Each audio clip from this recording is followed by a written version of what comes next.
And we get some colleagues even coming to inspect it and learning from us. So it's a project which is going on in the country. I think you're giving us enough information on that. Yes, Honorable Patrick. Thank you very much, Chairman. Honorable Minister, congratulations.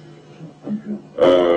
I'm going to walk you through some projects that you've started, which I see as monumental, and require of you to address us on the status of those road projects. 1. Accra, Kumasi, the Kwafu Krom Apedra stretch, Temasege Aflao, Kaswa Cape Coast Takrade, Temakosombo, the Central University stretch, the Tamale Interchange, the Parklands, Eastern Corridor, Abekala Pass, Olingele Kona electoral area, my constituency, the Kwabenya Brekusu stretch. Ghanaians want to know the status and implementation strategy of the ministry on these projects that you sought and got parliamentary approval for. Thank you.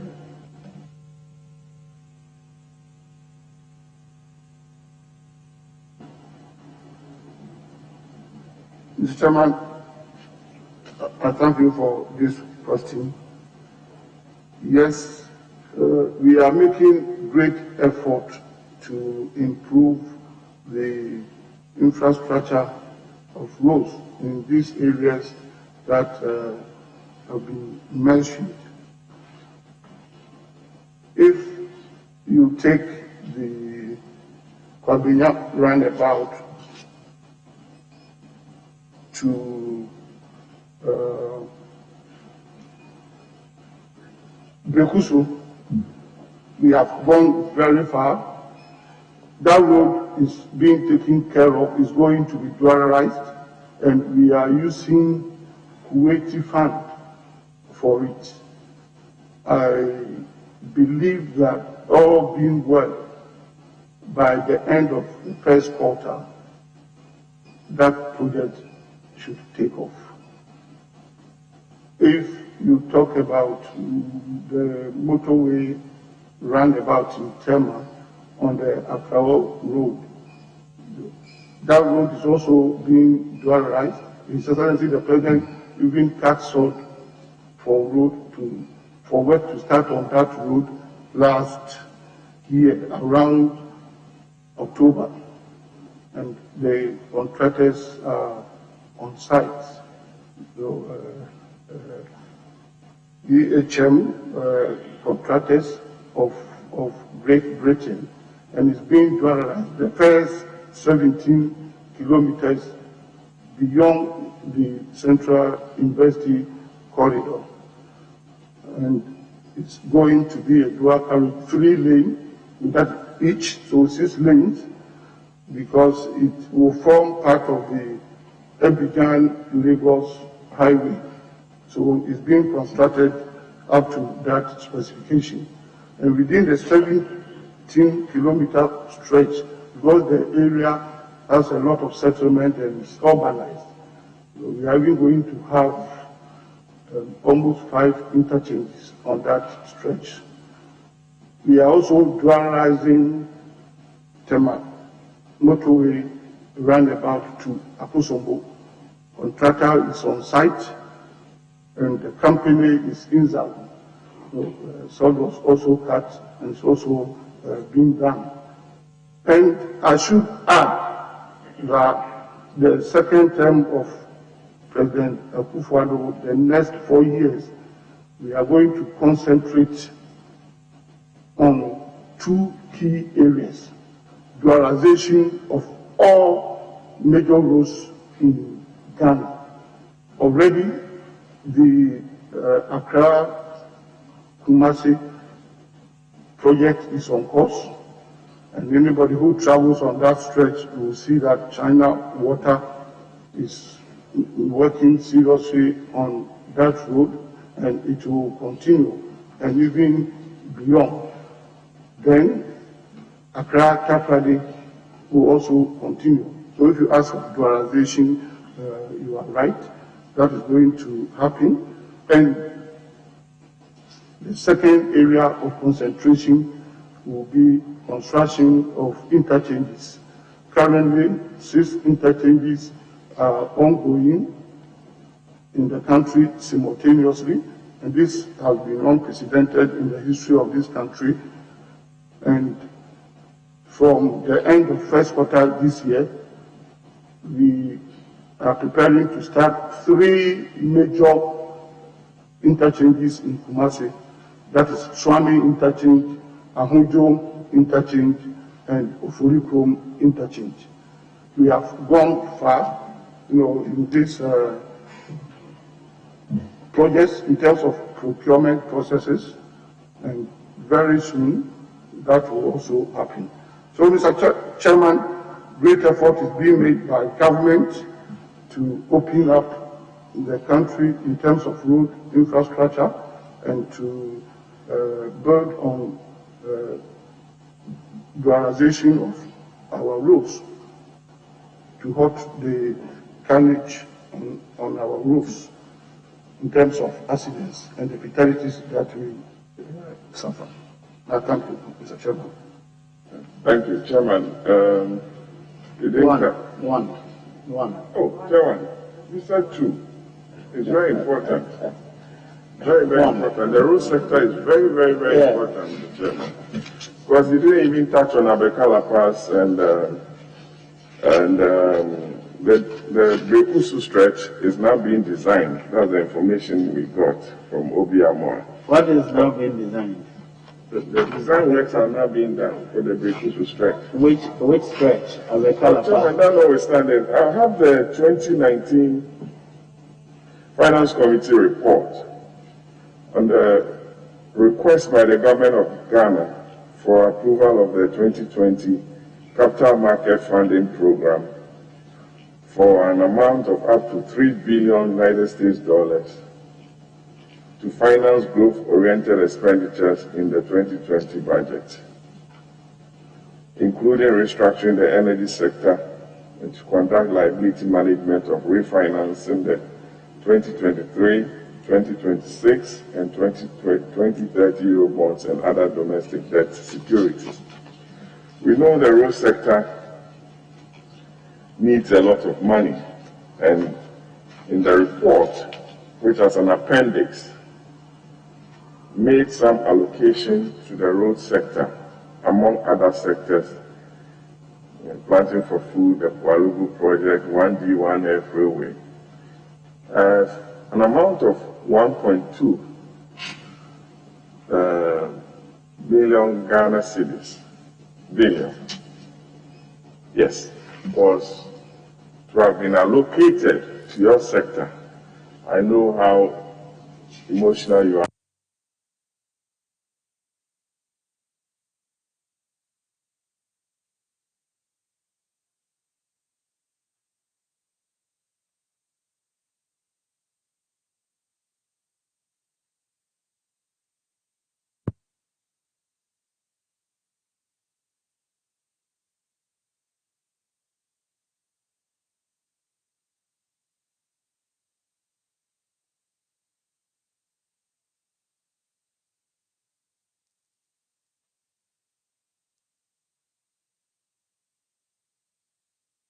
Sector. I will not say that we get enough that would enable us to do a lot of work as expected in the road sector. But the road sector is capital intensive. So if we talk about 1 billion Ghana cedis and so, it might sound big money, but in terms of execution of road projects, it cannot go far. To that extent, we are not getting enough to embark upon road construction in Ghana as we all expect to see and to have.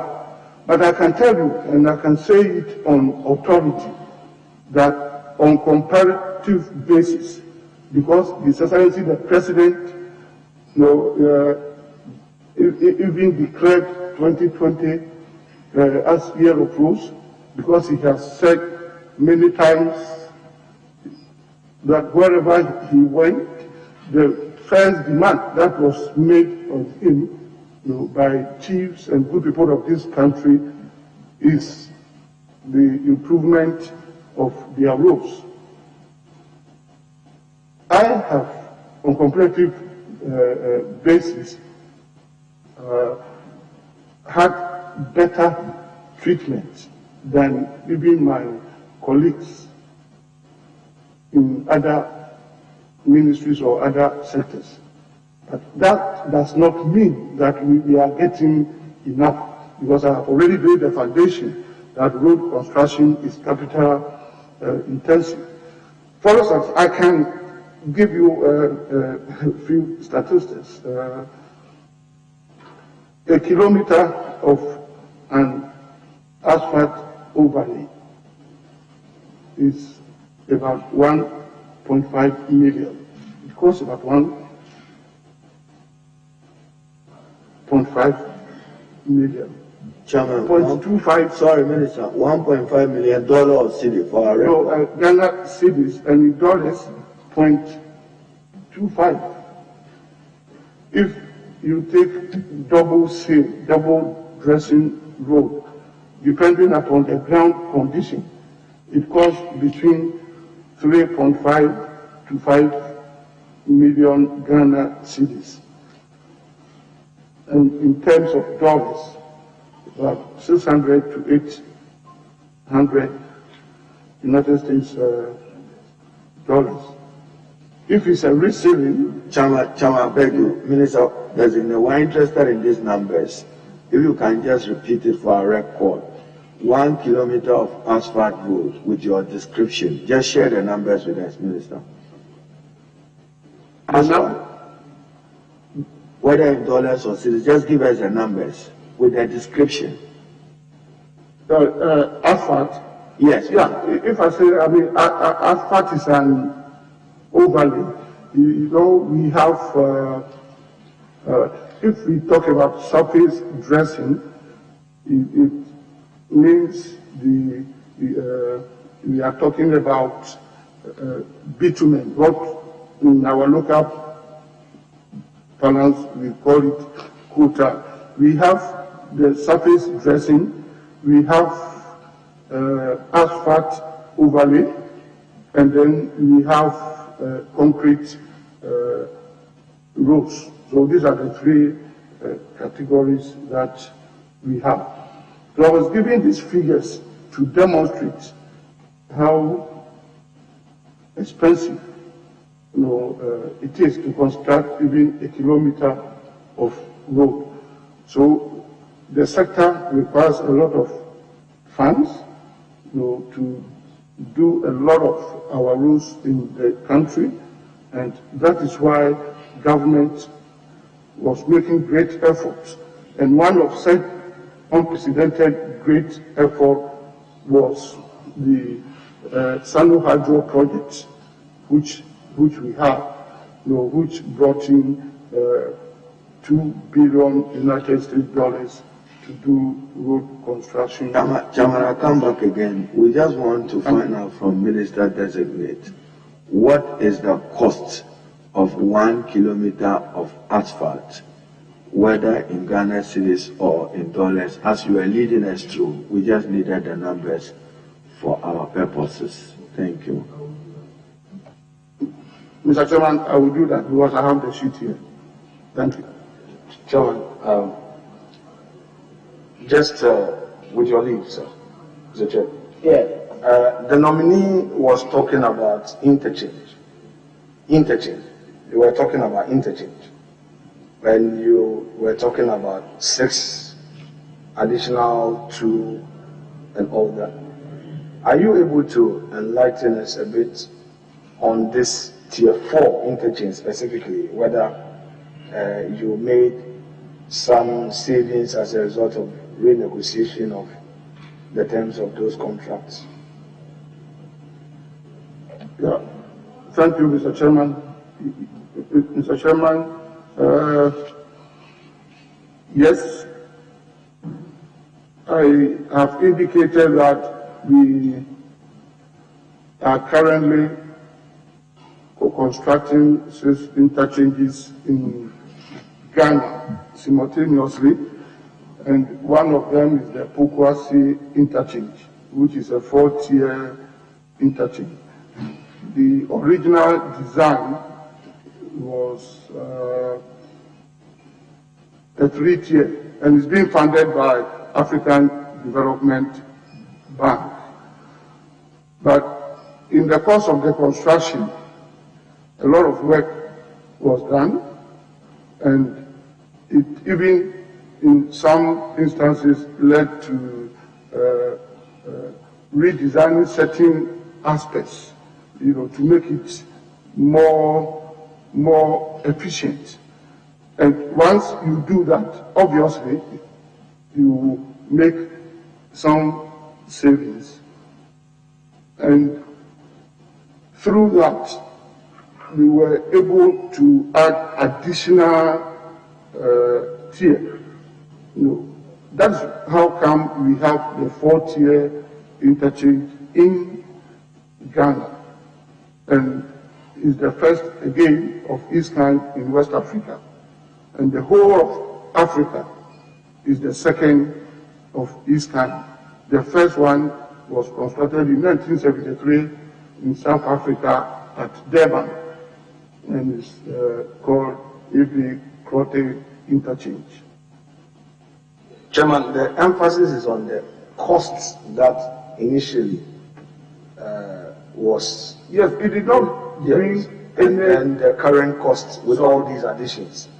Not bring any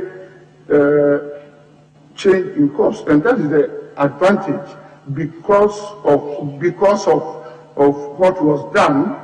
Because of what was done, we were able to use same amount to get a 4-tier interchange instead of a 3-tier. So if you talk about savings, yes, you are right. If a project which had already been costing had been done, the facility had been given, it was to give a 3-tier interchange. So if it has been improved to give you another tier at same cost, it stands to reason, that you have better, utilize the amount, and it can only be done, through savings, because nothing comes free. I mean, a whole tier, could not have come for free. So if we have been able to use same amount to get a more improved project, it's laudable, and we must all be happy as Ghanaians. We have had a better and improved infrastructure piece. And we must say kudos to governments, for doing that. Thank you very much. So, yes, why? No, Chairman, Michael. Oh, he said you will table the document. That's not what he said. You said you read it. You are reading it actually. Honorable Minister, he asked you a question on the cost of asphalting, the kilometer or so. What was your answer? I thought you said you have the document, you will table it. Did I get it right? yes, Mr. Chairman, thank you. I have the statistics here, and as you directed, I will make it available. Kindly table it so members can look at it if they want to ask questions. No, Chairman, actually, that was Minister Designate was already reading it, so we just need it for our record. Can you But he can make it available, but if you can just share it for us, what the cost. If you want to quote from it, please do so. What is it that you can quote a few that lay the document. The cost of asphalt, 1 kilometer, whether in cedis or dollars.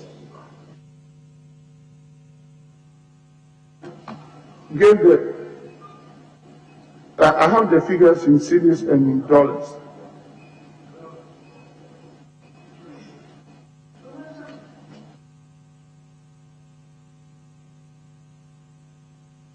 You said 1.5 million cedis per kilometer. Oh, no, you are not. Oh, no. I wrote something. I just want to be sure. No, let Minister speak. Minister, kindly repeat what he said. Mr. Chairman, I have said, and I have given the figures, and I've said that I have it here, and I will make the. Kindly repeat the figures. I said 1.5 million Ghana cedis. And then 1.5 million Ghana cedis for a kilometer of okay, thank you. Yes. Asphalt. Okay. Complete overlay. Thank you. Yes, I'm right.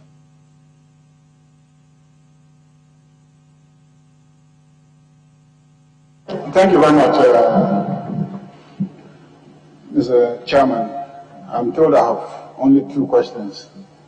I believe it also comes with supplementary questions, so making it 4 questions. Supplementary should be subsequent to an answer. So you haven't had an answer, how do you determine supplementary? Just as a question. Yeah, Chairman, because of the limitations, my preamble will be a bit. Now, urban roads, big cities like Accra, Kumasi, Takoradi, even Tamale, and others.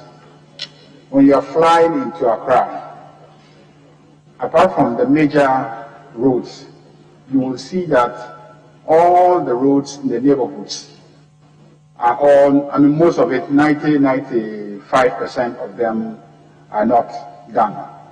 The same with Kumasi, the same with Takoradi and other places. In areas where, let's say, a real estate developer is developing, they construct the whole area, including the roads. Then they share the cost among the owners of the properties within the estates. And then it appreciates the value of the estates. Now, outside the estates, people build and the roads are not done. Then the roads ministry comes to do the roads. Then the value of properties there appreciate. So it's like what? A gift to those people living in those neighborhoods. Now, in view of funding constraints to the road sector and the competing need to put money in rural communities to the farm gate to the other regions, have you considered innovating around the financing of urban roads by building into property rates and like the tolling system that you have for the roads, fuel levy and etc.? Are you considering working with assemblies, metropolitan assemblies and etc., so that you build the cost of roads in the neighborhood into property rates and have a financing arrangement that enable the quick construction of those roads, and then property rates come in to pay over a period of time? Is that something that you would want to think through? I thank you, Mr. Chairman. Mr. Chairman, it's an idea, and I would perhaps even describe it as a brilliant idea, provided all of us, Ghanaians, as a people, would accept it. This is something that must be thrown out for national debate, for all of us to agree to do. I'm saying so because, as you rightly said, estate developers are responsible for the internal rules of their estates, and during their pricing and costing, I believe they take into consideration the cost of road construction. That is why some of the houses even tend not to be affordable, because road construction is expensive. So if you share the cost of road construction pro rata on the number of houses that you want to build, and the area that you have to work on, you can significantly increase the cost of the individual houses. But what we do, and which we have responsibility to do, and that is the work of urban roads. They have jurisdiction over all arterial roads in the country. So we work on the arterial roads and the connector roads and roads that lead to settled areas. So again, I would say that is a good idea if we throw it out there for national debate and is accepted by all of us as a people, for the city authorities to take it up. Then, at the end of the day, it will be good for us, so that tomorrow, if the city authorities send you your annual property rate and the amount is so high, all of us would have voluntarily accepted it, and it would help us. So it's something that can be given a try, and we can take it up going forward. And thank you, Mr. Chairman. Supplementary. So are you looking at setting up a working committee or working group to look at the economics of it, the financing of it, the implementation, the communication strategy and everything, so that, because you just say, if we have a national debate, that has to be facilitated, that has to be, organized. And, the economics of it has to be analyzed by financial experts to see whether this is something that as a country we should, are you willing to follow up on that beyond just saying, let's put it up to a national debate? Thank you, Mr. Chairman. Mr. Chairman, like I said, it's worth considering. And if I am given the approval, eventually by this August committee and eventually the Honorable House, is something that we can explore, and such ideas will be worth entertaining. Thank you, Mr. Chairman. My second question relates to the implementation of the Road Traffic Act. And I think you are the minister responsible for implementing the Road Traffic Act. Road Traffic Act. You are the minister responsible for implementing the Road Traffic Act. Because I see from your handover notes that you are responsible for the Road Traffic Act. The Upper East region, in the last couple of months, major accidents resulting in numerous deaths. Last time it was 17 people who died from around Zebila, Boku, Garu, Timpani constituencies.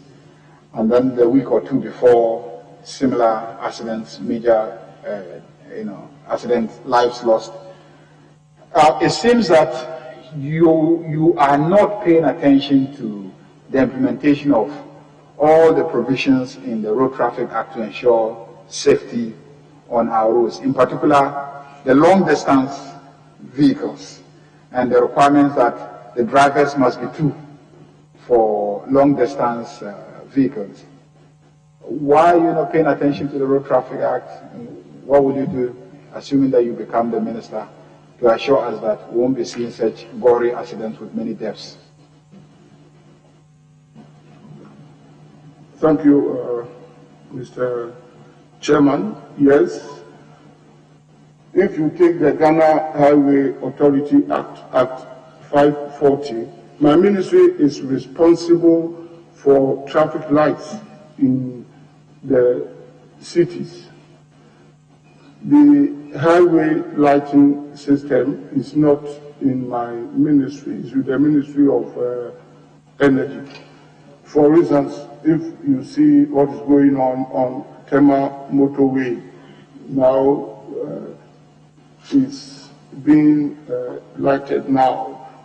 They haven't completed the entire stretch. It's not being done by my ministry. My ministry, through Department of Urban Roads, is responsible for installation and efficient working of traffic lights. And we give great attention to that. And that is, as I said a short while ago, the essence of the Accra Intelligent Traffic Management System. And this will be replicated in all the regions, particularly the cities and the regional capitals. Just at the close of last year, and I'm happy that, Mr. Chairman, this question is coming from Honorable Ayariga, because it was in his own region, Bogatanga. In December, we switched on about 5 or so different traffic lights at different intersections to improve safety. And if we talk about safety on the road, as much as lighting is important, there are other equally important road furniture that have to be provided. Even road line marking is so significant that if we want to talk about safety, and that's why my ministry works closely with my brother, Honorable Kuku Esiama, Minister for Transport, and then the Road Safety Authority. We work together because we have to do a whole lot of things, and the provision of the safety road infrastructure in terms of furniture are to be provided by my ministry, whilst transport, through Road Safety Authority, carries out the education. So we have to provide street lighting, road line marking, road signs, and in certain instances, crash barriers, and so on.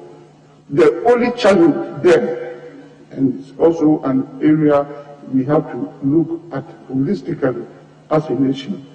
You put up crash barrier today, and tomorrow is gone. You put up road sign today, tomorrow is gone. Even bridges that we build, people go and remove all the bolts and nuts. So it's an area that we must address, all of us, and through the security agencies. So safety is important, and at times some of these accidents are needless. And one accident, as we experienced last year and the year before, Kintampo, one accident claimed over 50 lives. In Central Region last year, almost equal number. Is unacceptable. And apart from the safety measures being provided, it is key, and time is running out, if not already run out for us as a country, that we still maintain enough on the road infrastructure. We still maintain, and probably vehicle infrastructure leading to accidents on the highways. But I think the major challenge you have is the driver, the human part, the person sitting behind the wheel. by law, the road safety regulations, no driver should drive continuously for more than 4 hours. So going by this law, each of those buses should have at least 2 drivers. The Ministry of Transport, I don't know whether it's you or Ministry of Transport who is responsible, but I do think it is time to enforce these regulations to ensure safety on the highways in particular.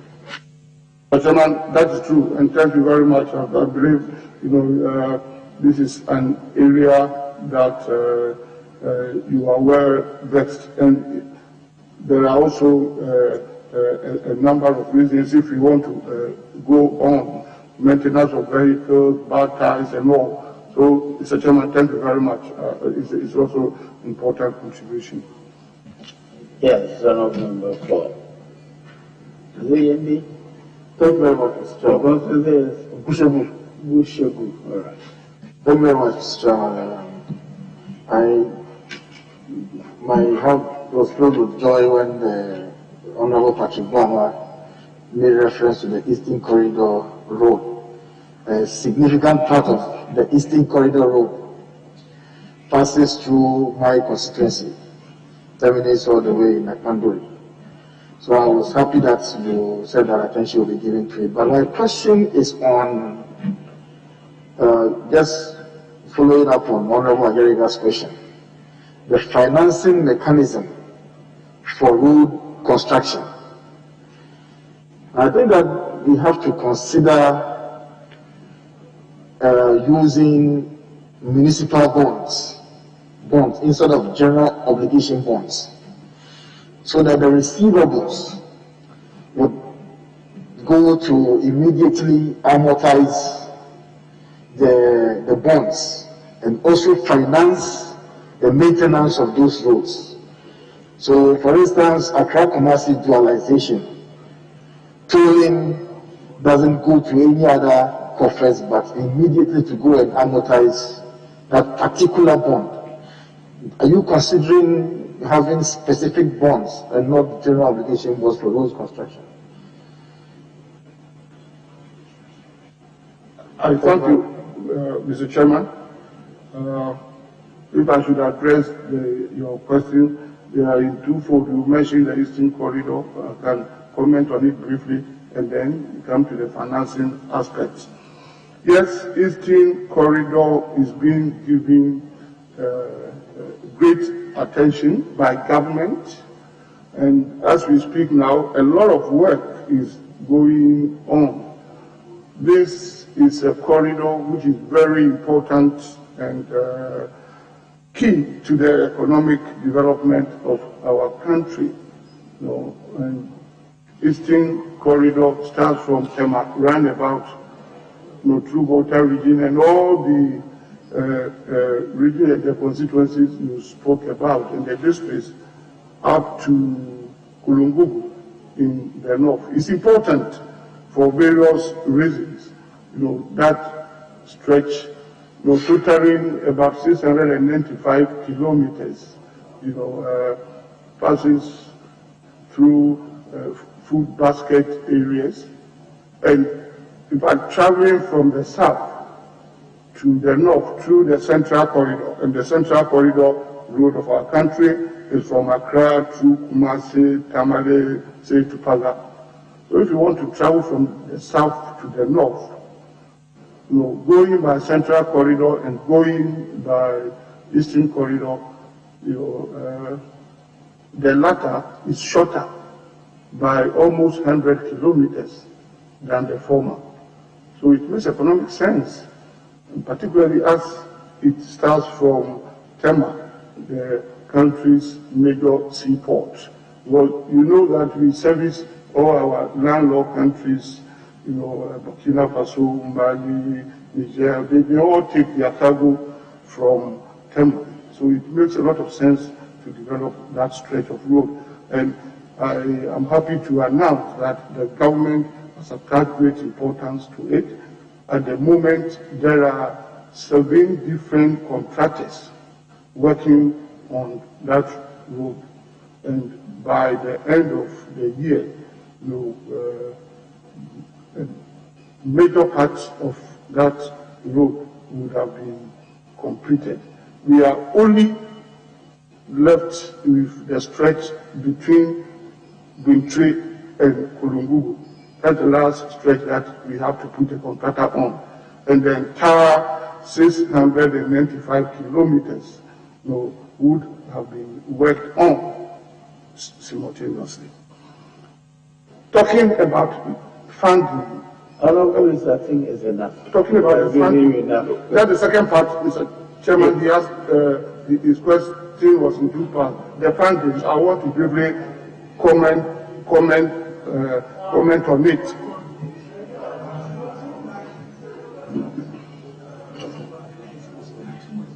Okay. So, Mr. Chairman, I will just make a brief comment on that. I agree with the tone, but it's not being attractive, even if you want to adopt a PPP system, private-public partnership system, because of the low toll rates we have in our country. Very. Thank you very much, Mr. Chairman. You have indicated to me that I'm restricted to 2 questions, plus some supplementary, should there be any. Thank you very much for that opportunity. Honorable nominee, your ministry handled one of the priority programs called His Excellency Nana Akufo-Addo's Plan for Agricultural Roads, which was to cost this nation 500 million Ghana cedis. What is the status of the plan, and how much of this 500 million Ghana cedis has been expended so far?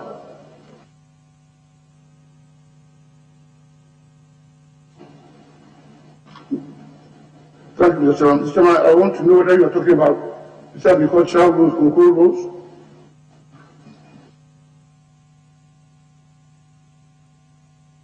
His Excellency Nana Akufo-Addo's Plan for Agricultural Roads. That's the name of the priority program.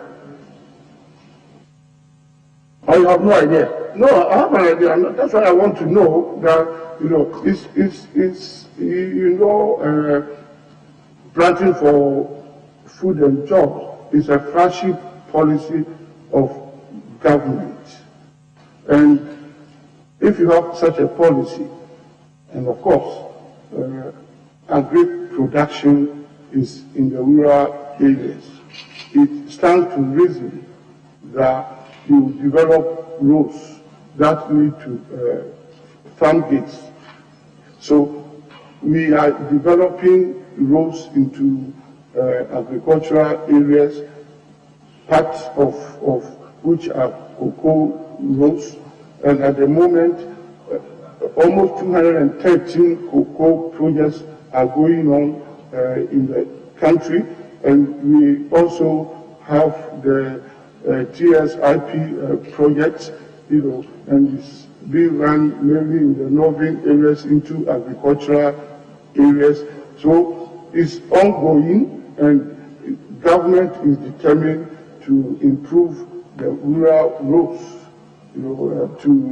to ensure that we give priority to agricultural areas for the support of that flagship policy. Thank you, Mr. Chairman. Honorable Nomi, I think I asked of a very specific question. The status of the plan, because it's a plan. So what is the status of that plan? And an amount of money was earmarked, 500 million Ghana cedis was earmarked for that plan. So how much the status of the plan and how much of that money has been expended? This is the information I'm asking. Yes. Thank you, Mr. Chairman. You know the planting for food and jobs the policy is under Ministry of Agri. But when it comes to roads, we work together. It's an ongoing project. The plan is there. We sit down, work together, whether cocoa growing areas or, for that matter, any agricultural farm base. We work. It's an ongoing thing. We have not sat down for it together. So much have been spent, but I know it's a program. It's of course, and it will be intensified to make sure that that policy is achieved. I thank you, Mr. Chairman. Honorable Nominee, I ask this question because when you look at the 2018 budget, paragraph 184, we have a list of priority programs. And number 9 is a program titled His Excellency Nana Akufo-Addo's Plan for Agricultural Roads under the Ministry of Roads and Highways. And the total allocation provided here is 500 million Ghana cedis. So I thought that you are in absolute control over that plan, and therefore you'll be in a position to share with the committee where you have gotten to in respect of this plan. Thank you, Mr. Chairman. Mr. Chairman, you are right. Once it touches on roads, it will be put under my ministry. But for instance, with ongoing health facilities being established, I work closely with my colleague health minister, to provide road facilities to wherever hospitals are being built. Even the flagship policy of one district, one factory. You come to my ministry, and my colleague minister, Honorable Alan Shematin, has to furnish my ministry with roads and areas where they intend establishing factories. Then we will go in and work on. So because of this ministerial collaboration, we work together. So you may find the budget with my ministry. It is not something that I can work in isolation.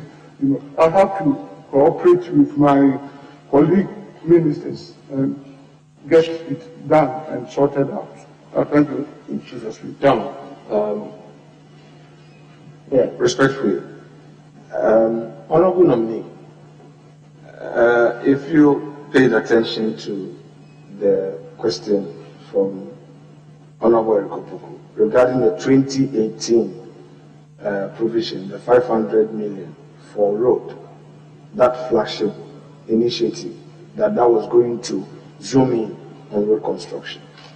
From your answer, it appears that what was stated in the budget and the actual work don't seem to be on the same wavelength.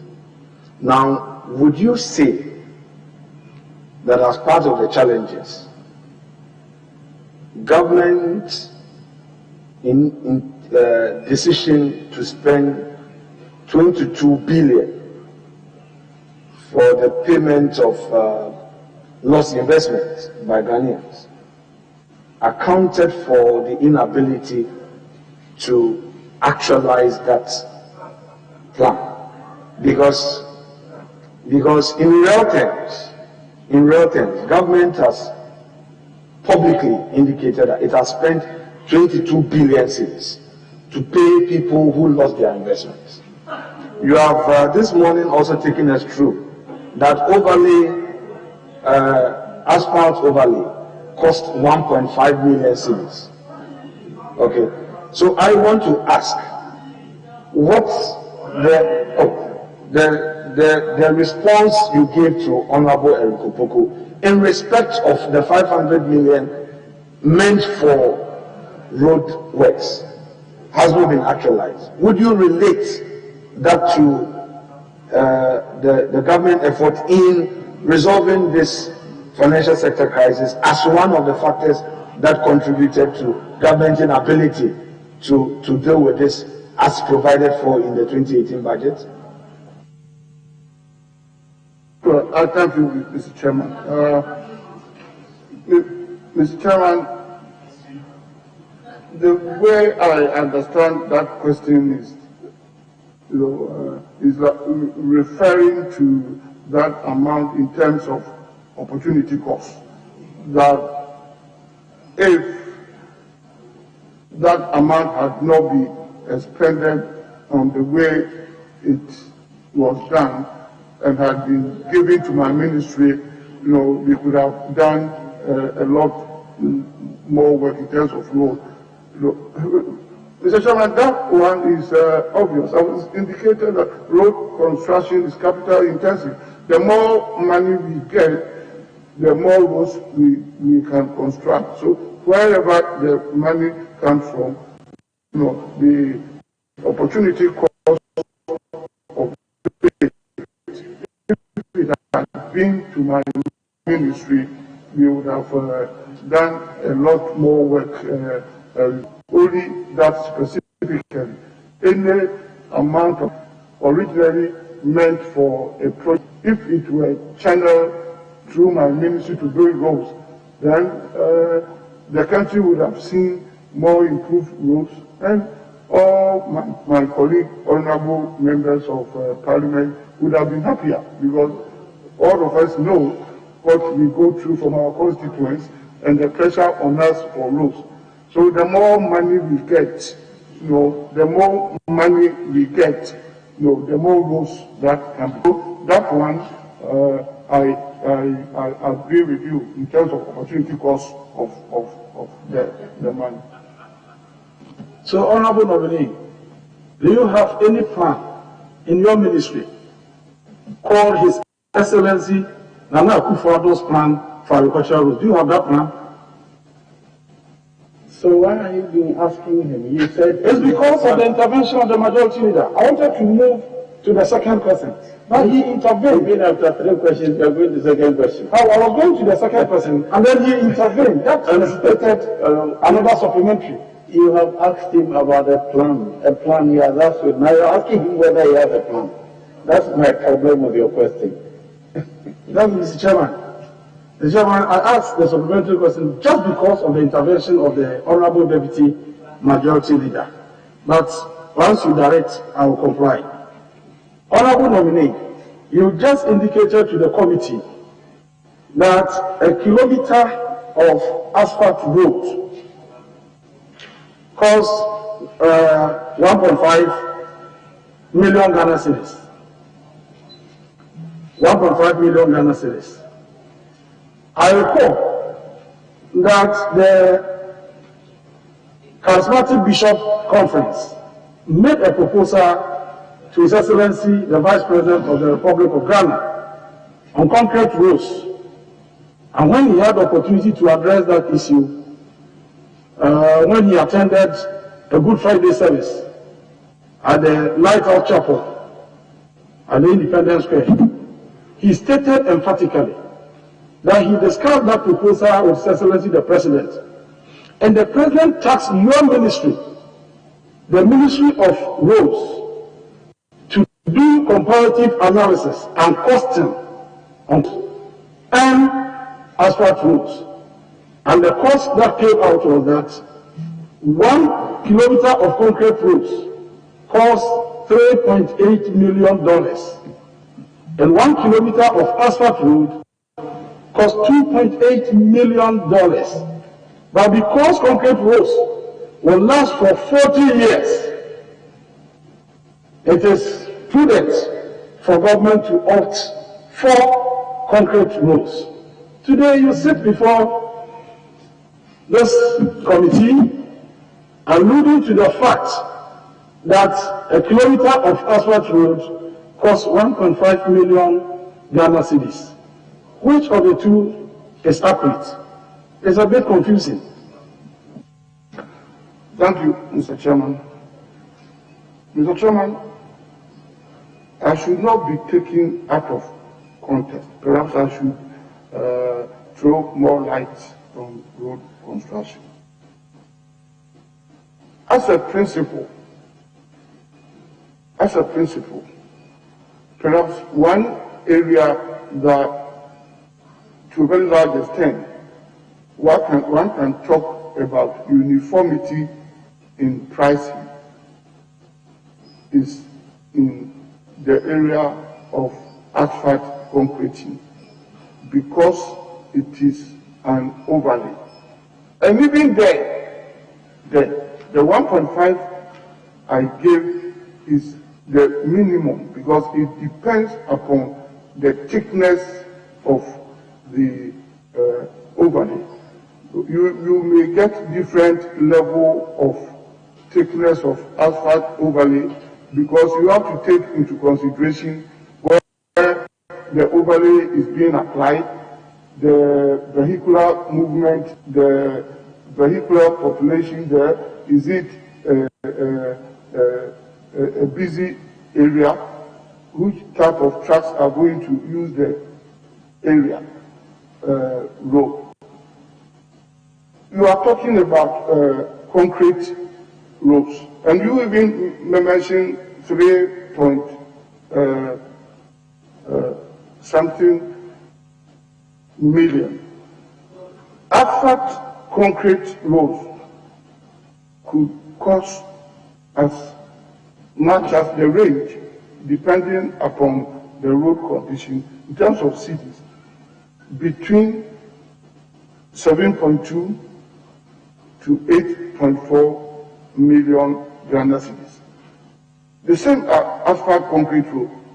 No, and as I said, I have the table here. But ordinarily, in residential areas, particularly in areas that does not have a number of thoroughfare roads, cul-de-sac ends that you don't get vehicles, passing through. The thickness of the asphalt, is very minimal, and it will reduce the cost. So when we talk about costing of roads, you don't take it, at its face value, because 1 kilometer of road, even if it's for surface dressing, could be 5 times or 10 times more than the same length of road elsewhere, because of the ground conditions. That determines the cost of the road. So in road construction, you can't say that a kilometer of road being brought to surface dressing level, bituminous level, is, let me use tentative figures for the sake of argument, 1 million. So if you hear that the same kilometer of road somewhere is 3-4 million, is outrageous. It's not, because at that second place, the conditions might be different. There might be bridges, the ground soil might not be the right, well, it has to be taken off, progress, and so it depends upon the ground conditions. So don't take it that because I said it costs 1.5, every asphalt kilometer will be down. But on the average, because it's just an overlay, simple overlay, it could cost that. But depending upon the area, it could be high. That's the point I'm making. Okay. Mr. Ajari first, then I'll come to you.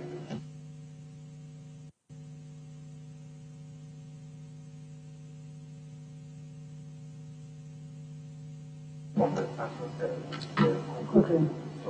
Before the MP, honorable nominee, here,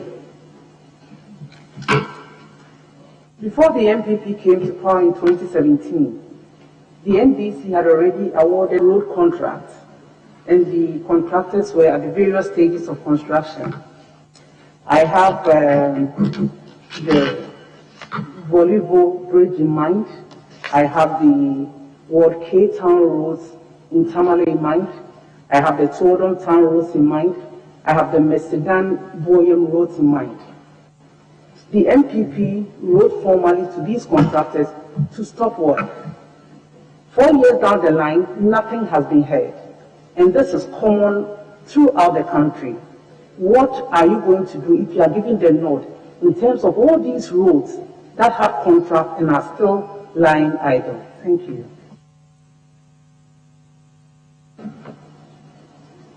I thank you, Mr. Chairman. Mr. Chairman, so far as my memory serves me and goes, it was only in the area of Cocoa Roads that some projects were halted for review of the contracts and decision to repackage some of them and to manage the road sector very well. I'm sure it became very necessary because if you may recall, there were a lot of contracts awarded between June and December 2016 under what was termed at that time as enhanced projects. In fact, a number of them, as I was informed, because it was being handled by Cocoa Board, the procurement processes had even not been completed, and they had to halt them to review them. At the end of the exercise, a number of them were resumed, and contractors were asked to go back and work. Others were repackaged and re-awarded. As we speak now, so far as I am concerned, majority, if not all, and perhaps it may not be all, but majority of them, work resumed and are going on. With Volleyball Bridge, it's a different facility. It's being done through JICA.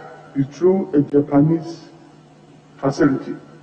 The facility is available, is ready, and Honorable Abrapa is here. And it is in his constituency, and it's one project that he has been following on closely with me. The facility is there, but we needed to do the approaches, the roads, because if you don't do the approaches and build all the roads, that facility will at the end be a white elephant. So JICA and the Japanese government was insisting that that should be done by the government of Ghana, and they have made money available for the bridge itself. Fortunately, I announced that that amount has been obtained now, and a great development, African Development Bank, is financing that project. And within this first quarter, if I am eventually approved, is one of the projects that you see light of day within this first quarter. And Honorable Abrapa knows it. Thank you, Mr. Chairman. This is a quick follow-up before my last question. Still on those roads that have been abandoned, you did not mention Mesedan Boyem Road. It was awarded and work has started in earnest, and a letter was written to the contractor to stop work. It is one of those roads that the government never go back to the contractor to either tell him to go on or off. And for your information, that has been a den for armed robbers. Just last week, a young man was shot 3 times on that road because of its deplorable nature. What do you say to that? Yeah, thank you, Honorable. Thank you, Mr. Chairman. This is a very important information. If eventually I am approved, I promise that I will work closely with the Honorable Member to resolve this issue. I thank you. Chairman, which issue we want it for the record? I can pronounce those town names, but if Minister, she can repeat it. Okay, Chairman wants to do it, then we get Mr. Chairman, the Chairman do for the record. Honorable Member is talking about. Mr. Damboy, is that right? Now this is from Osui. Osui, Mr. Damboy, yes. Minister, what will you do about Mercedes Way Road, as I heard from Chairman and Honorable Ejare? Thank you. All right. So then, my love, as the technical advisor to the President on roads, how are you going to ensure that government commits good amount of money to the road sector to ensure that our deplorable roads are fixed, especially those from the rural communities where we get both our cash and food crops like Techimano? I thank you, Mr. Chairman. Government prioritizes road construction. There is no doubt about that. And it's the first time in the history of this country that a government has declared a particular year as year of road. It tells you, obviously, the importance government attaches to it. And it's essentially the President has even again at his latest State of the Nation address declared 2021 as year of roads. So, Mr. Chairman, I want to assure this committee that, and the nation, that government is going to work on roads, because roads are important in the scheme of transportation. Because if you take all forms of transportation, the road network constitutes almost 95 to 98%. So it's important, and the economic development of this country revolves around roads. Roads can open up the country and continue to serve as the pivot, around which all the good things and programs of this country revolve. So government will continue to invest in road infrastructure, and this government and the President have already amply demonstrated that. That's why in the past 4 years, there has been so much work in the road sector, even though we still have to do more. I thank you, Mr. Chairman. Yes, Thank you, Mr. Speaker. Honorable nominee, we are very much aware about the Chuchuliga Sandema Wesi Road, which was awarded on contract as far back as May 2016. In fact, I've had occasion to ask you questions in respect of this very subject in the House, and you gave us very refreshing answers that the contractor was going to continue with works and finish on schedule. Originally, when the contract was awarded, works were supposed to complete by February 2019. But as we speak, we have not done up to half, 50% of works. My point is, what has accounted for the delay in the completion of the Chuchuluga, Sandema, Wesi road? It has great economic potential. Wesi valleys, Fumbisi valleys, where rice cultivation takes place, is affected likely because of the bad nature of this road. Thank you, Mr. Chairman. Mr. Chairman, it's true. In Upper East region, there are two main, very important roads there. I'm not by any way suggesting that other roads are not important. Any road anywhere is important, but in terms of prioritization. And one is this Sandima Road, which, as you said, leads to Fumbisi because of the potential agricultural expectation from that valley. As I speak with you now, even though there had been some delay, because we had to re-engineer that road, we had to do some re-packaging. There is a contractor working on it now. My tent is your area, so you know it, working on that road. We have to speed up and to award other stretches of the road up to Fumbisi. And it may interest you to know that during this second term of President Akufo-Addo's government, the Agric Ministry is being challenged to develop the Fumbisi potential in terms of agriculture. I have already started discussion with my colleague, the former minister and the minister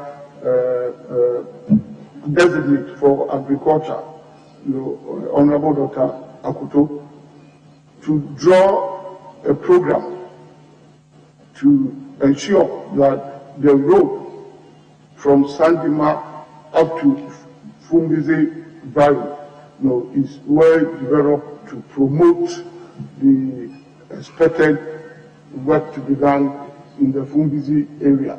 And the Ministry of Agriculture is bringing in special equipment and machinery for rice production. So I can assure you that we are going to speed up work there.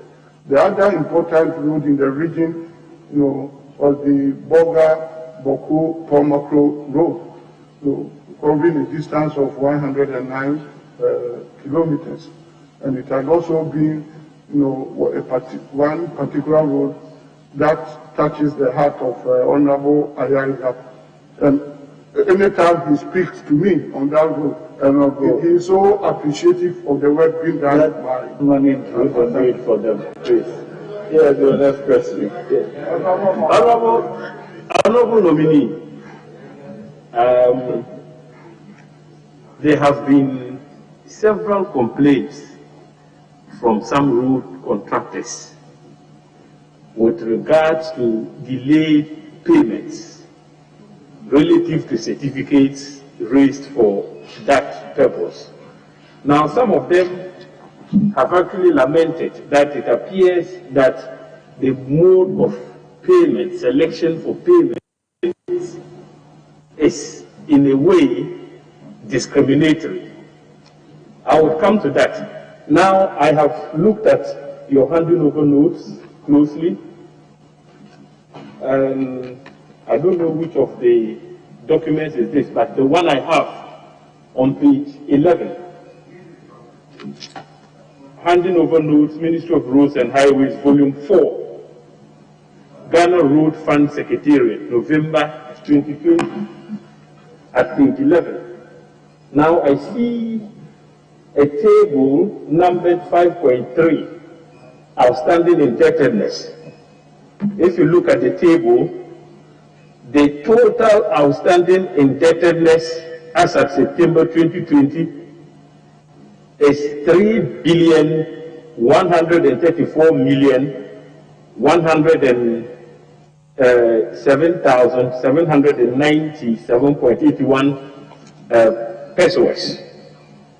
Out of this figure, payments amounting to the tune of 826,752,674.84 pesos was made, even though the total amount of claims, actual outstanding payment requests, was in the region of 1,826,959,604.55 pesos. So point is, what criteria did you use to effect the payments to this tune, leaving the outstanding balance I have alluded to? I have said that for the past 3 years, they have forwarded certificates for payments which remains outstanding. Thank you, Mr. Chairman. Mr. Chairman, I have already indicated in my earlier submission about payment, and I will not sit down here and say that payment in the rural sector, and perhaps for other areas, had been the best, even though government from its dwindled and meager resources had done the best for the rural sector.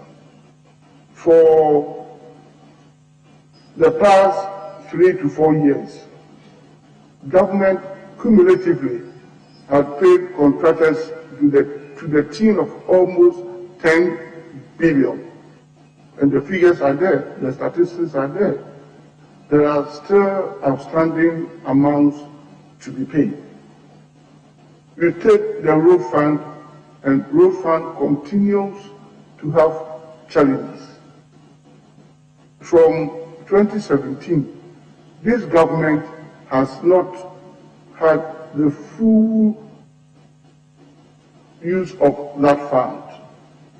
And you and I know, and everybody knows, because this fund was mortgaged as far back as October, November 2016 for a loan from UBA Bank at an interest rate of 32%. So the fund has not been wholly available to government, even though a lot of things had happened. For instance, we had to even refinance that loan because the amount that was taken was 1.3 billion, the entire annual accrual into the fund. We had to refinance it to Fidelity Bank and GCB Bank, that's Ghana Commercial Bank, and we were able to bring the interest rate from 32% to 21% with 12 months moratorium. So we have been having these challenges, and we are not out of the woods yet. So we find money to pay contractors, we will continue to pay contractors, and I believe that going forward, work in this area will be much easier. And let me also say that perhaps in preparing the handing over notes, all the certificates there had to be captured. It does not necessarily mean that all of them, are attracting interest, because it's contractual that payment should be paid within 90 days. So that amount, because the handing over notes had to be at the close of the year, even if a certificate came in the last day, it will be captured. But it does not mean that government is paying interest on the entire outstanding amount. But one thing is true, and I am the first person to admit it, because I work with the contractors of this country, even though government has been doing its best. Government appreciates that more has to be done. And going forward, I know there are plans, which I can't share here, but there are plans, and the President is determined, and I know what I'm talking about, to clear all this within the shortest possible time. It's okay. Yes, Honorable, you are Blackpool. Which one first? Any of you? All right.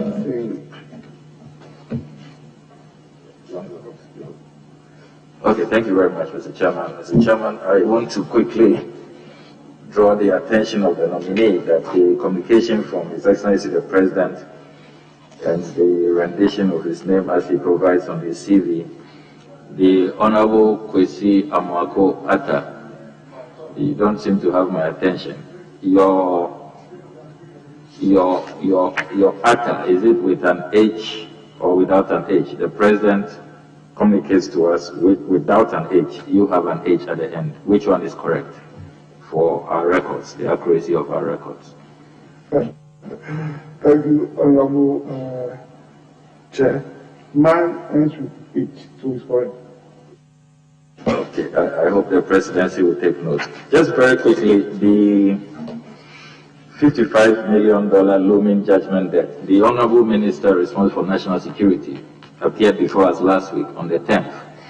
And when I posed this question to him about the looming judgment debt, at the time, we had not received the notice from the International Arbitration Court.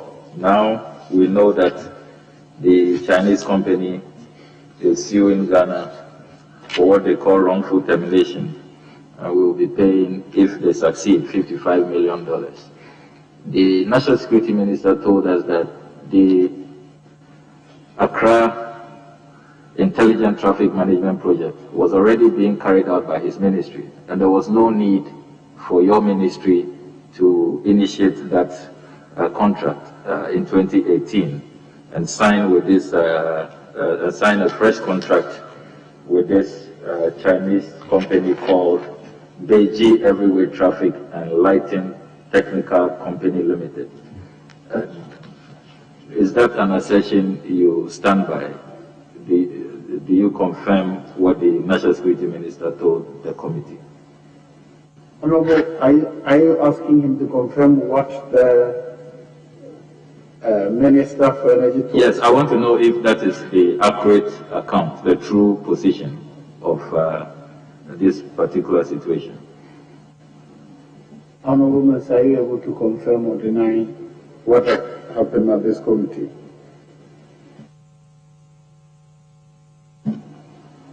I thank you, Mr. Chairman. Mr. Chairman, it's true that notice of arbitration has been issued and my ministry has been served. And because of that, Mr. Chairman, if you permit me, since that legal step has been taken, I am stopped, and I do not want to comment on it until the petitioners go through and the matter is determined. But I will perhaps add that when my colleague, Honorable Minister for National Security, appeared, he made mention of an existing project, which is an Alpha project. It was true, except that the Alpha project was a specific project that dealt with CCTV cameras, and you know that project started from the previous administration, and the concentration was in Accra, Kumasi, and the two airports. So, if you like, I wouldn't say he was wrong, but he presented a skewed picture because he concentrated on cameras.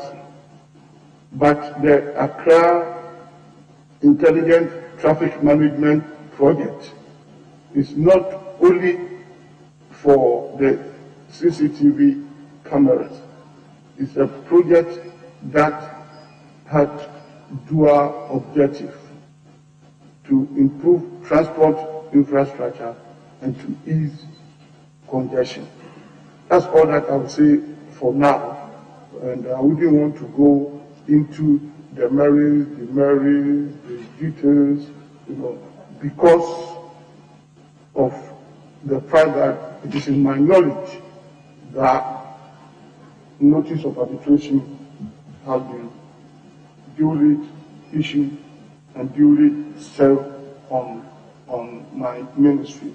At the right time, the Attorney General of Ghana, if eventually is approved, will obviously be seized with the past, and that outfit, being the government chief legal advisor as per Article 88 of 1992 Constitution, will be the appropriate authority to deal with the matter. I thank you, Mr. Chairman, Honorable Blakwa, Chairman, just indulge me one more. My understanding, as the Honorable Blakwa is seeking to know from you, I appreciate that you don't want to go into detail, but our understanding is that in Parliament, your ministry, as supervising ministry for roads and highways, came to Parliament for a parliamentary resolution to get this contract supervised by your ministry with a dedicated Chinese entity. Now, you also have the Minister for National Security come to Parliament seeking to set aside what you had done with a different Chinese entity seeking to do that work, which is what is occasioning the judgment debt. So, which ministry is supervising this or will supervise this given the current information available to us as Parliament? Thank you, Chairman. And Chairman, better still, who terminated the contract? Mr. Chairman, thank you very much. Mr. Chairman, as I have already indicated, these are all part of the reasons that gave the petitioners the course of action, and they are taking that action. Like I said, I am stopped, and I prefer that I don't comment on it now, and let the legal processes, taken by the petitioners be carried out. Mr. Chairman, my second question. Last month, specifically on the 14th of January 2021, the Ghana Chamber of Construction Industry issued a statement in which they assert that your ministry owes them 1.8 billion Ghana cedis in debt, and that after listening to the President at the inauguration declaring a second year of roads, they are doubtful that that will be successful if you do not pay them this sum of 1.8 billion Ghana cedis.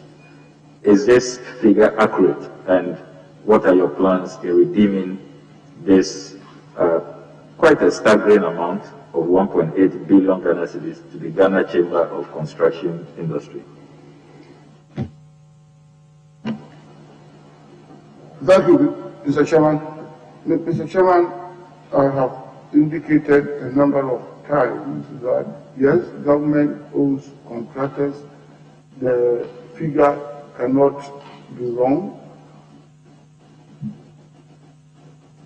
And His Excellency, the President, is not unaware of indebtedness towards contractors who work for this country. And the year of rules will mean using the same contractors to work. So government is determined to make all these outstanding debts good within the shortest possible time in order to empower contractors to work. And a number of contractors have done a lot of work. They have done yeoman's job. This country, salutes them, and government is working hard and will continue to work hard, to pay all these outstandings, so that we will be in a position to empower them, to use them, as we go ahead. But the declaration of 2021 as year of growth will require that we use these same contractors to work, and government is determined to do that. And there are plans towards the payment of all the outstanding debts. Thank you, sir. So finally, by way of follow-up, we have discussed earlier the financing arrangement for all of these abandoned road projects, outstanding commitments, and all of that.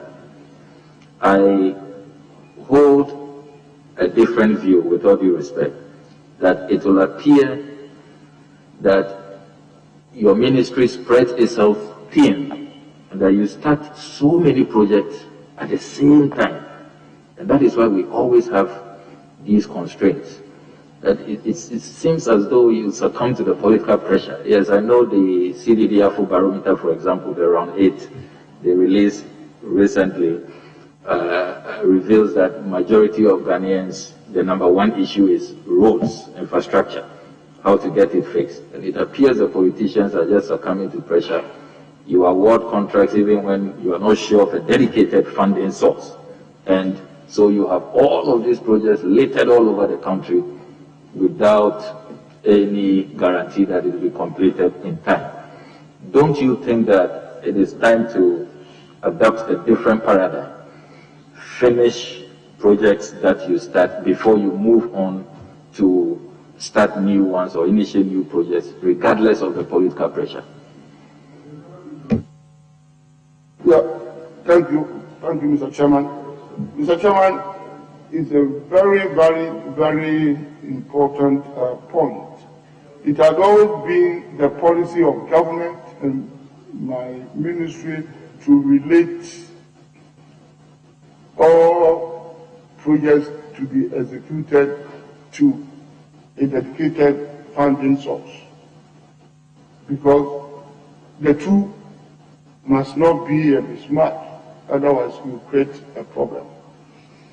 But at times in awarding contracts, the expectation is there. You know where the funding is going to come from, particularly if it's a DOJ project, as we are talking about. The contracts are awarded, and something which was not in contemplation at the time of the award happened. Unforeseen circumstances. And the classic example is the COVID pandemic. And we are politicians, we are members of parliament, and we are honest people. Whether PP, NDC, CPP, whichever government has been in power, it affected the national pace so significantly. So it throws all government expenditure overboard because of reduced revenue. That's why we have started some of this. Thank you, Honorable Minister. So I will add that even as far back as September, October last year, if you come to my ministry, a letter was issued to all my regional directors and engineers, chief director, everybody. From last year, we have halted award of new contracts unless it's absolutely necessary and unless it's an emergency. And unless it's an emergency, so that we will be able to deal with outstanding payments. And as we go forward this year, we are going to follow it up and pay more of the outstanding before we start award of new contract. And I believe, Honorable Chair, Mr. Chairman, I believe that with this, and I'm happy it's coming from Honorable Kujato Apropa, all of us must take it in good faith, so that as members of Parliament, if you approve me and your projects. Thank you, Honorable Minister. We'll come to you on the time. Yes, Honorable Minister. Thank you, Mr. Chairman.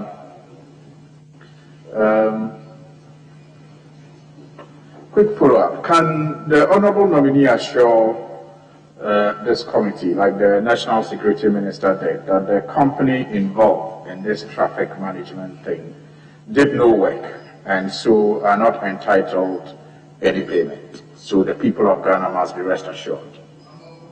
Honorable, I beg you, that is a matter that will be determined by the tribunal.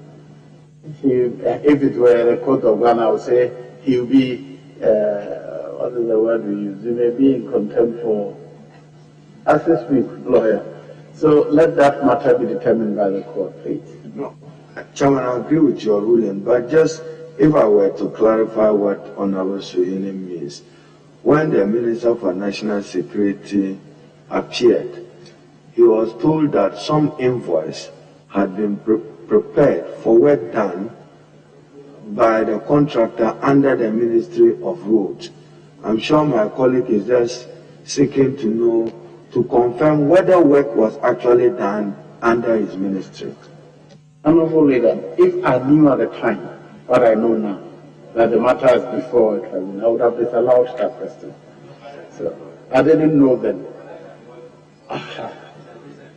Very well. So please, let's leave that one. I'm guided. Thank you, Mr. Chairman and Leader. Thank you. My colleague, Honorable Oblaka, made reference to the situation that he thinks is as a result of your ministry spreading itself thin. I have been going through these spreading itself thin when it comes to engaging in road construction. I've been going through this very good work done by the Auditor General, performance audit report of the Auditor General on selected roadworks in Ghana. So one is on East Legon Spintex Road underpass, then the Eastern Corridor Road Project lots 5 and 6, and then the oil and gas enclave roads. I see, for example, on page 88, table of summary of projects, East Legon Spintex Road Tunnel Project. The contract sum was supposed to be 14,815,261.46 Ghana cedis. The final cost, however, turned out to be 28,125,502. That's the East Legon Spintex Road Tunnel Project. Then there is also the one on the Tatakwashi Madina Road project. Now, a contract that was supposed to have lasted 30 months took 147 months to complete. The initial contract sum, 23,558,960,000, was and the state ended up paying on 30th June 2019, 170,477,493. From 23 million, by the time we ended the construction, we paid 170,000. Now, Honorable Minister, when you started, you spoke about how contractors are paid based on first come, first served, depending on when their IPCs are submitted. Just at that time, I got text messages from contractors, Awakon, AS, Pebu, and Tascalia, indicating that their certificates have been with your ministry since 2015. And we all know how many contractors have complained about works that have not been paid for. Honorable Nominee, generally, we know that some of these people may have been affected by whatever process and procedures that you use. Now, interest and delayed payments, as I have indicated in these reports, and sometimes inadequate road designs, have been seen to be a big drain on our resources, perhaps making it impossible for us to even do more roads as we require. So it may not just be about spreading ourselves thin, it may not just be about lack of resources, it is just because we spend so much paying interest on delayed payments, which leads to high costs of doing roads in this country. You have been Minister of Roads for the last 3 years. Now, what reasons, for the last 4 years, what reasons will you assign for these delays that lead to this interest payments that are a drain on our economy? And what have you done in the last 4 years to improve the situation?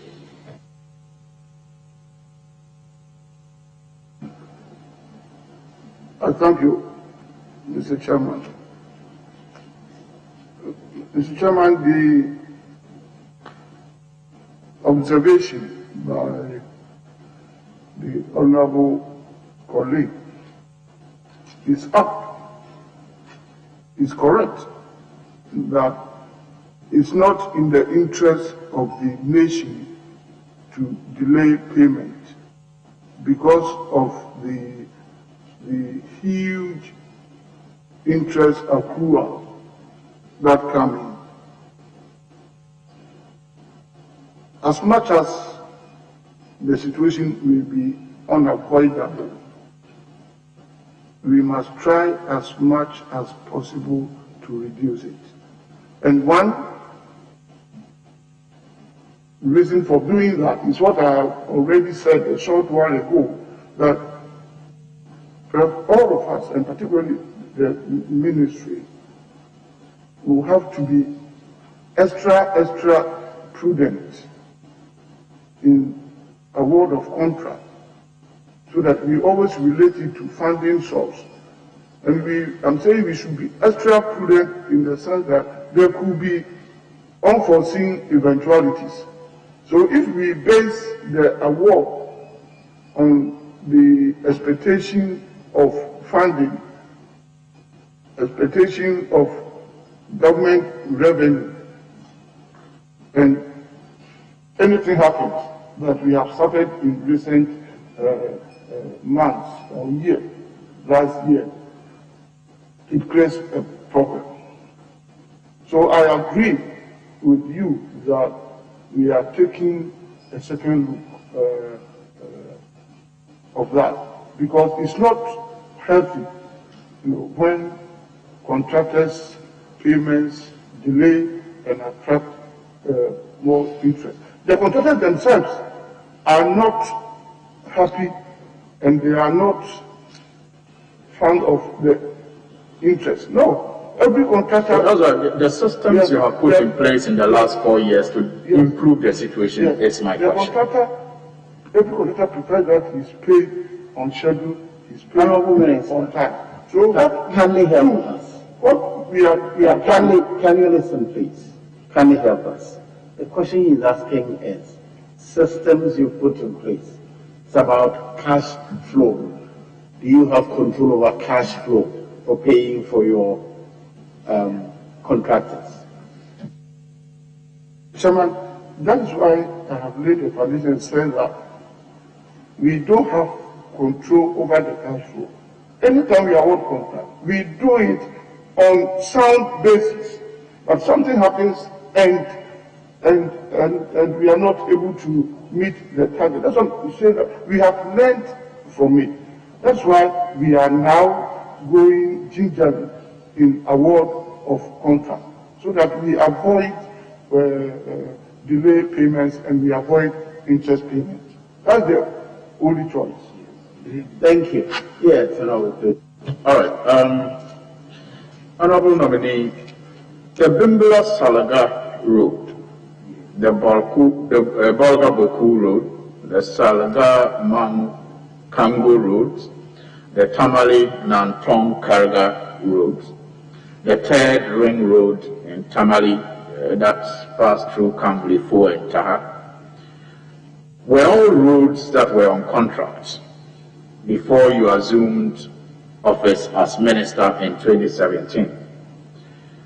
Did you renegotiate these roads? And can you give this committee, can you kindly let this committee know the contract sums then and the contract sums now and the state of these roads as we speak?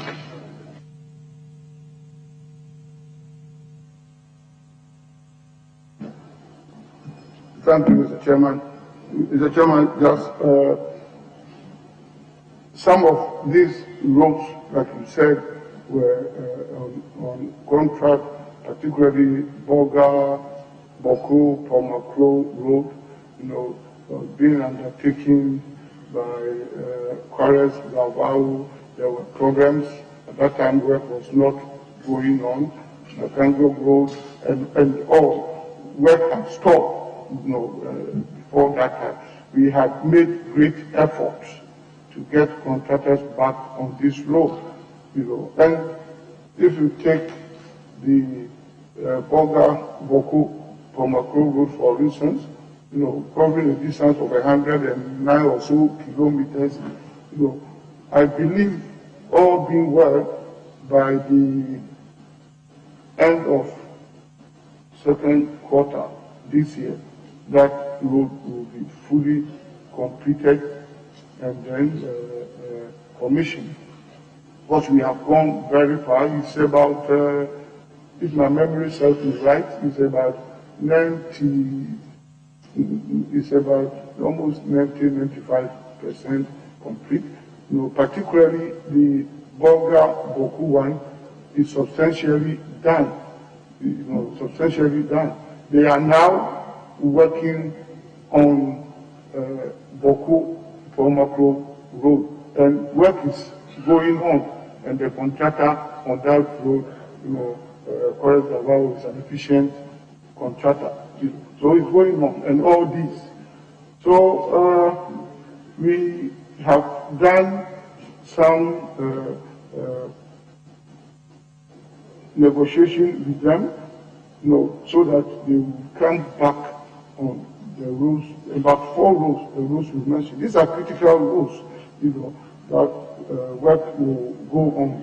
I cannot just on top of my head, give you figures about what it was and what it is now. But all that I can say is that these roads, almost constitute part of the critical roads, the critical roads that we have.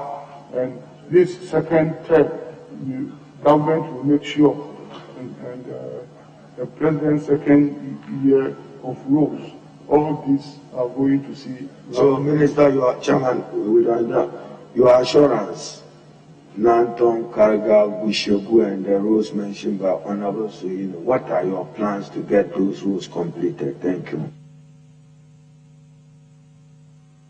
Mr. Chairman, we shall follow them up closely, do proper supervision, bring it to the attention of government to make sure that we get the appropriate funding to finish these roads.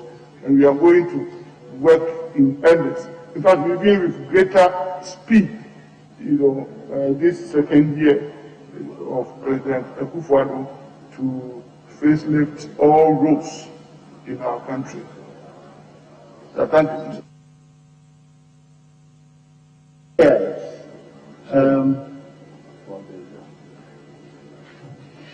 Yes.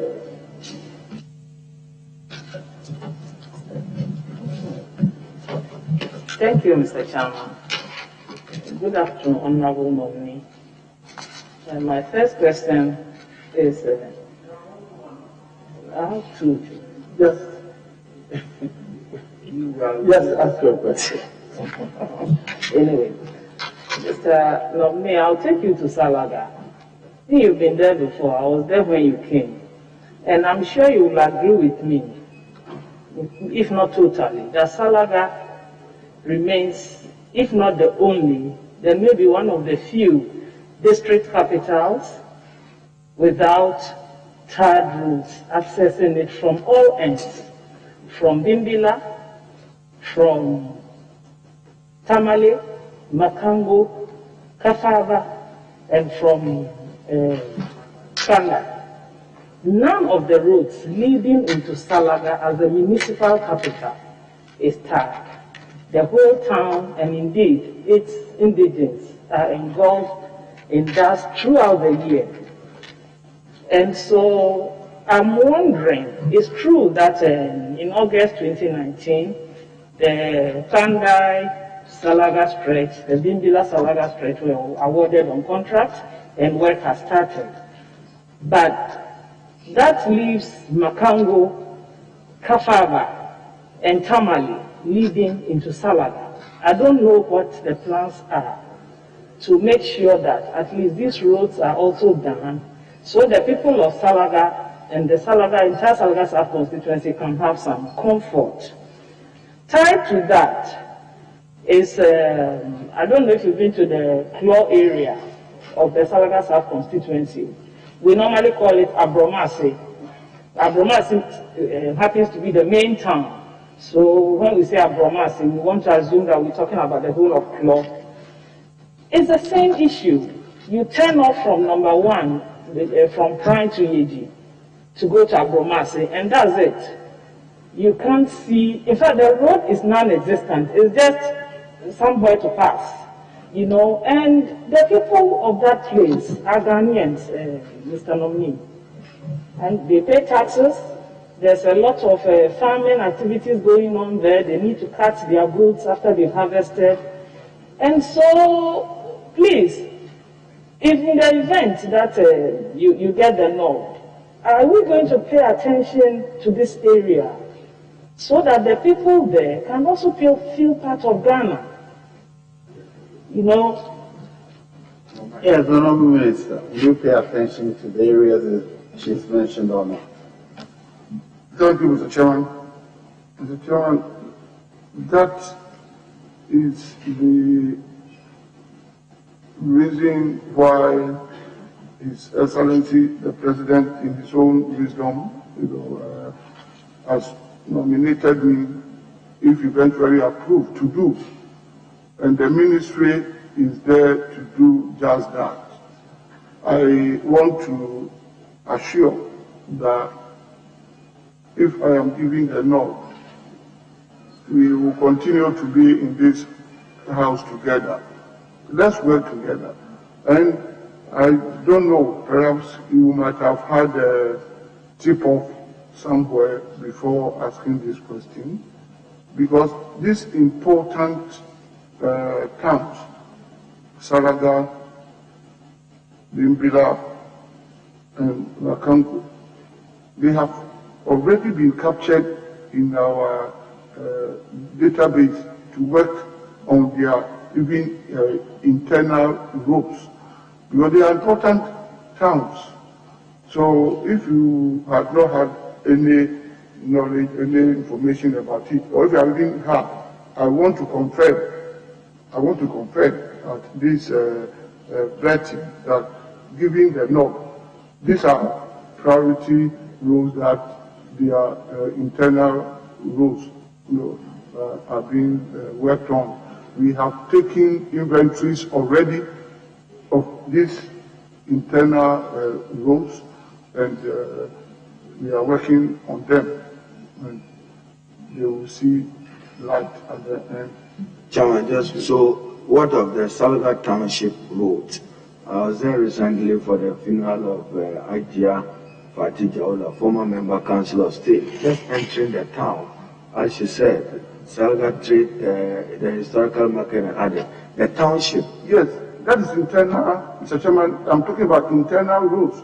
And even if all these district capitals, we have arrangement for them. And even in the manifesto of the new patriotic party, our determination, and it's stated in there to build, all internal roads of district capitals. And I can assure you that these are important roads that are already receiving attention. Yes, Thank you, Mr. Chairman. My second question is to do with urban roads. In your medium-term expenditure framework, you indicated as 2019 to 2020, you indicated that you've done periodic road maintenance of about 22% for urban road network versus your own projections. You did only 22%. Please, what accounts for this performance, and then what will be the plan to ensure that if you get the nod, you could do more? Tied to that is, why is it that when we construct roads, we don't construct pavements in order to protect pedestrians, people who want to walk? That sometimes people want to walk and there's nowhere, they are struggling with vehicles to use the road. Is there any reason why we don't construct pavements in this country? Thank you. Thank you, Mr. Chairman. Mr. Chairman,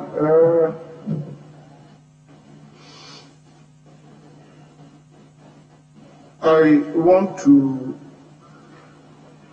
say that road construction should always take into consideration provision of walkways, because the safety aspect of road construction must be taken seriously and should not be compromised at all. And that's why in certain situations, even we incorporate provision of footbridges, particularly in town centers and where people cross the road. But there again, we have a big problem. In this country, you construct roads with walkways. You come the following day and hawkers have taken it over. People sell on walkways and we are unable to enforce compliance. And the enforcement, unfortunately and regrettably, is not with my ministry. And we see it all over in our country. And I believe something has to be done. All right, thank you. Yes, Honorable Gisela. Thank you very much, Mr. Chairman. Senior nominee, I have pictures of your constituency today, the Tiwa West District / constituency. You have very nice roads. In fact, I see road equipment, I see a roller, some other things on. That means that work is actively ongoing in your place. And I pray that I also have this luck in my constituency, which is Enya West, very soon in this 2021 year of roads.